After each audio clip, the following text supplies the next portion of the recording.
Who are the best young players in the world? I have some thoughts.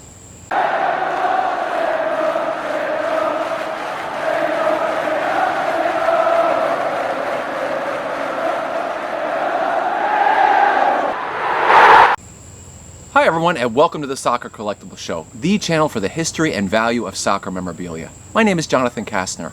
I'm an appraiser with National Appraisal Consultants, and I'm a sports memorabilia specialist with Alder for Auction here in Pennsylvania. This episode we're going to be looking at who I consider to be the best young players in the world, and their memorabilia value, specifically match-worn shirts. Prior to 2005's Under-20 World Cup, all the talk was of a young American phenom named Freddie Adu. Remember him? After the tournament, all the talk shifted to a trio of Argentines, Sergio Aguero, Angel Di Maria, and a special young player from Barcelona, Lionel something. Can't think of his name right now. Lionel Messi scored 6 goals and Argentina were crowned champions of the tournament. They were a fantastic team to watch. 2 years later, I went up to Canada to watch the United States take on Brazil at the Under-20 World Cup. They had Marcelo and David Luiz. We had Jose Altidore and Freddie Adu. We ended up beating Brazil 2-1. It was a pretty tightly contested game. But you could tell that Brazil was a little bit better than we were. They had most of the ball. In the sequences of play, they had a lot of chances that they created, but they couldn't finish. In the second round of the tournament, the US team faced Uruguay in what turned out to be another hard-fought win. But I felt that Uruguay was a lot more talented. They had a lot of the ball, and there were some great moments from Edinson Cavani and Luis Suarez. We still had Freddie Adu, Michael Bradley, and Jose Altidore. We also had Danny Chatella, Sal Zizzo, and Andre Akpan. Of all the players in the US team, Bradley and Altidore experienced the most success, although both players didn't last very long in Europe. Both are now at the twilight of their careers in MLS. My point is, you can't really judge a youth player just by looking at an international tournament or by following the hype. Unless a team completely steamrolls to the final, like Argentina did again in 2007, results at the youth level are often meaningless. How a player fares at the professional club level is a better indication of talent. But better yet, use your own instincts. Don't even bother with stats. If you collect match-worn shirts for younger players, collect the players you like. Don't go after the players from those top 25 lists, and try not to listen to American sports media. So without further ado, let's look at average retail prices for match-worn shirts of my favorite players under the age of 23. Keep in mind these are retail prices, so there is always a chance you can find them cheaper at auction or if you decide to haggle with the dealer. Please forgive my pronunciations. In the goalkeeping spot, we have Gianluigi Donnarumma from AC Milan. At just 21, he's made 17 appearances for Italy and 172 appearances for Milan. He's an athletic shot stopper and a good communicator. At forward, we have Kylian MBappe from PSG. He's got pace, strength, he's direct, delicate first touch, and an eye for goal. MBappe may be the best young attacking player today. At Barcelona, as a holding midfielder, we have Frenkie de Jong, the only 23-year-old on the list. De Jong is a box-to-box holding midfielder who is a great passer. I've never seen such a great attacking holding player, at least recently. He can finish, he can pass, he can tackle. He's one of my favorite all-around players. From Liverpool, we have Trent Alexander-Arnold. Known for his attacking play, his defensive duties are sometimes overlooked. He's solid on the ball and with great decision-making. Liverpool memorabilia is always popular, so that will help with his memorabilia value. Next, we have Alphonso Davies from Bayern Munich. I have him as a left back. He can play just about anywhere. He's Canada's brightest prospect, and a Cinderella story from MLS to the Bundesliga is just a fantastic one. He really is a great player to watch, and every game that I see him in, he seems to surprise me with something new. On the wing, either on the right or the left, we have Christian Pulisic. He has a delicate first touch and explosive pace. The Pennsylvania native is direct and uncomplicated. He's always had an eye for goal. He's a good finisher. Like his older compatriot Landon Donovan, Pulisic is perhaps most threatening when he's on the counter-attacking break. He's very fast.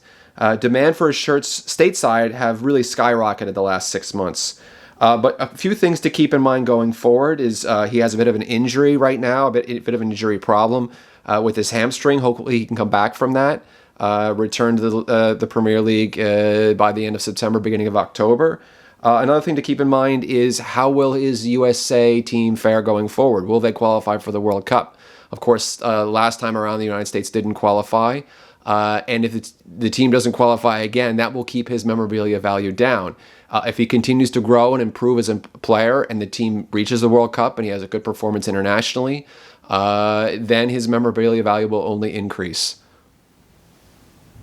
At one of the center backs, we have Dayot Upamecano. He's a quick and strong central defender with 2 great feet and fantastic distribution out of the back.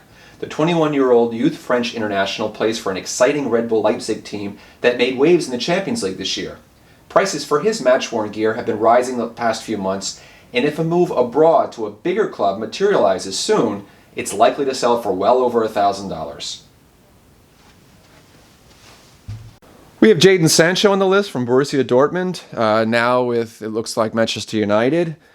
He's great, a great one-on-one attacker. He creates a ton of chances. He's a great finisher. The only issue with Sancho is that his discipline is sometimes in question. His work rate on the field is fantastic when he's motivated. He could be another potentially great player in the Premier League. Really a standout player and one whose memorabilia value will appreciate over time. Here we have another center back, Matthias de Ligt from Juventus. He's been heavily touted for the last decade when he was at Ajax. De Ligt, he rose from the ranks of the youth academy there, and he's been just very, very good for a very long time. He's very strong. He's good with both feet. He's a great communicator, and he can play just about anywhere. But he's really just a good, strong center back. He's 21 years old, and he made his debut with the Netherlands when he was 17. Just a bright young future, and he's already done fantastic things with Juventus. And his memorabilia value, obviously, anyone on this list, their memorabilia value will appreciate over time. But he's something special, and I think his memorabilia value might be a little bit more than the others. We have Vinicius Jr. from Real Madrid. He's only 20 years old. I think feels like he's been around for forever. But he's got bunches of talent. He's a big player, very skilled, very direct. He's a little raw in some ways. But some things he does out there, I scratch my head and like, how did he see that player? How did he make that run? How did he turn into space like that? Like I said, very direct, very fast, very strong, a good finisher. Hasn't made a whole lot of appearances with Real Madrid this season. But going forward, I think he will, or Real Madrid possibly could ship him somewhere else. But I think they're probably going to keep him and invest in him going forward. Next, we have Phil Foden from Manchester City. Foden continued his improvement in 2020 at 8 goals. He's more of a defensive midfielder. But again, he could play just about anywhere. It was kind of a disappointing campaign for City this season. But he still played very well. He's one of their bright spots. He's got a bright future with England. And his memorabilia value is going to hinge on Manchester City's ability to win titles, but also what he does at the international level. Lest we forget, a lot of this memorabilia value, these players may be good at club level, but their international performances will influence what their club memorabilia does as well. So keep that in mind. So how do you spot the next crop of young talent? Well, the best players often play for the best teams, but many of them start out with a handful of clubs known as much for their professional youth academies. In my opinion, these clubs have some of the best youth academies in the world. Barcelona, Ajax, Southampton, Manchester United, Santos, Sporting, Bayern, and Anderlecht.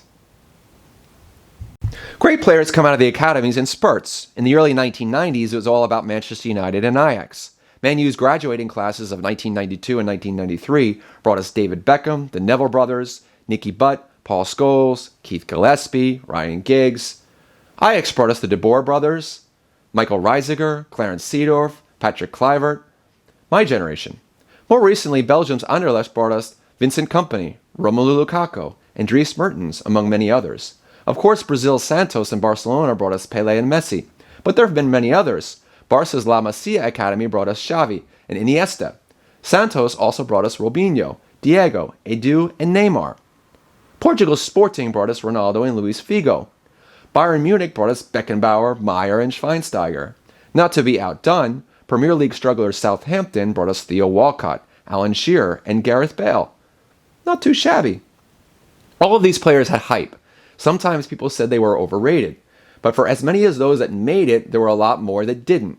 My point is this: don't try to predict the next star.